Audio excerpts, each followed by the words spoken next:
De criado de confianza y muy prudente, ¿eh? En casa de unos señores de estos del bolso caliente estaba un rapaz de Ablaña que se llamaba, Clemente. Un día, per la mañana, serían de 6 a 7, ¡ring! ¡ring!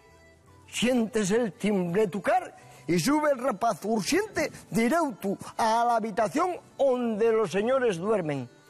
Pica y di: ¡aquí estoy!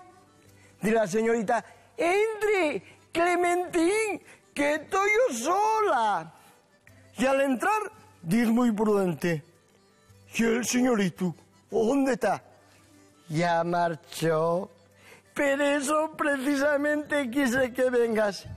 Mi corazón, ay, Clemente, como estoy aquí en la cama, no consiente que pase un minuto más sin decirte efervesciente lo que él por ti palpita y el amor que por ti siente. Señorita, por Dios, usted está mal de la mente. Mándeme salir de aquí, que si el amo de repente asomare aquí el focico, ¡pum!, el primer tiro en la frente. Echa el piecín y ven pa' acá, que el corazón se me fiende. Hacía tiempo tenía ganas contigo sola de verme.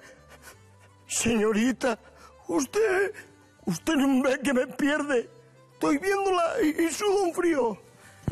Ven, mazapán de mis dientes, ven para la cama conmigo. Verás que pronto calientes. Clemente viose encendido como chispa de corriente y arrefundióse en la cama en sin mirar los inconvenientes. En esto, la señorita puso hoy la pata en el vientre, estrellándolo en medio del cuarto, dando media docena de vueltas. Levantas a tristallao, con las espaldas abiertas y dice: doña Lucita, usted trastorna se siente. ¿Por qué primero me embizca y de esta forma me atiende? Y entonces la señorita, riéndose de aquel pruvinga mandíbula batiente, y dice hoy: ¿pa' qué escarmientes, y opinín? ¿No sabes de que hoy son los santos inocentes?